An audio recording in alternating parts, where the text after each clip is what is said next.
What up, people? This is Vigilante. I just want to speak real quick on a situation that's really hit me up a little bit. You know, I talked about can African Americans support tribalism?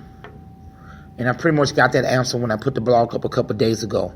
The thing I want to talk about now is how do we handle our disagreements in a way so that we can keep going forward? So basically, we can stop the intellectual gangbanging. Bloods, Crips, you know, we say gangbanging, we talk about different sets.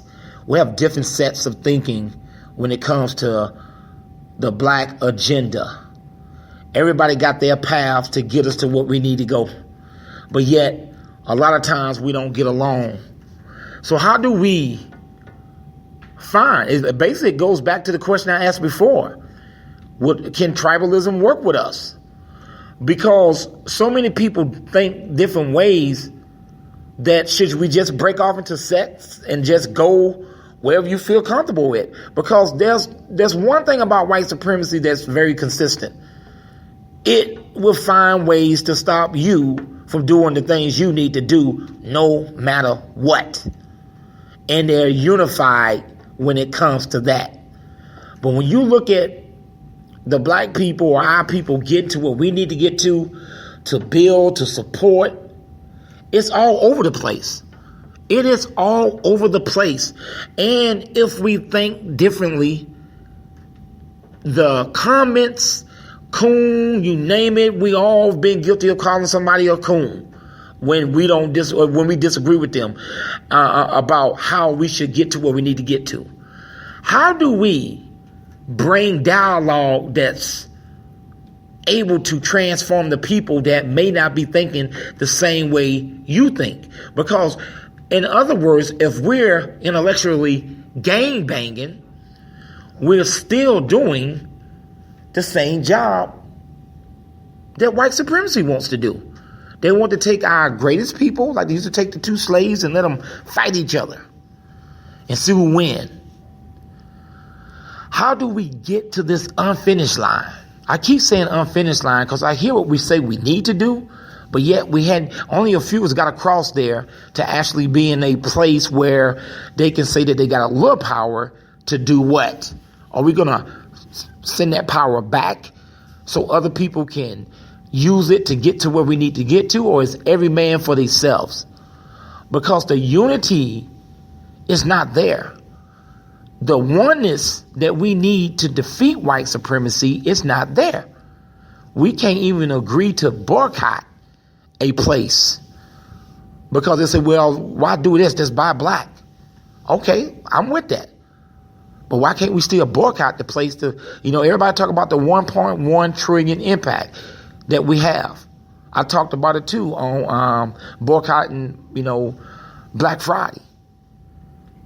But or do we have to admit that this is not a microwave situation and this is like a home cooked meal situation where it's going to have to cook in the stove to get brown enough for us to think that we got progress?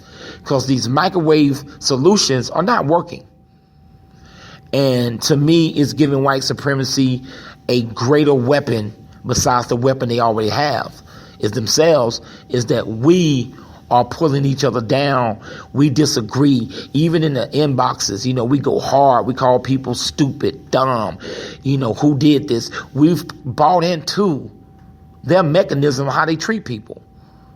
We're gang banging on Facebook. We're gang banging in the inbox. Somebody make a statement, the other person make another statement. Now you're hearing words like faggot, punk, dirty, coon, boom, boom, boom, all on a subject that we feel passionate about, but yet we still have the problem there. How do we dialogue better to build each other up instead of tear each other down when we have a bigger enemy? So I guess my question would be, how do we get unified enough to make some type of impact to inspire the ones that are asleep or the ones that are cooning to say, wait a minute, this feels right. this is right. This is what we should do. Because Trump is doing what Obama did when Obama got in 2008. He is appealing to the people that think like him. His rhetoric, taking America back, making America great. You hear people say, I wish it would go back to the days when we had values. You know, those days were the days where black people didn't have it so good. They didn't have it so good. So all these glory days of how it was in the 60s and 50s. And you even got a black officer talking about, out of Milwaukee, David Clark, talking about the great John Wayne and these type of things. We didn't have it good during those days. So Trump knows exactly what he's doing. What are we going to do in spite of, I don't care who becomes president, what are we going to do about the agenda that needs to be taken care of and followed? Who is going to be that person or persons that can get us to where we need to get to? That's all I'm asking.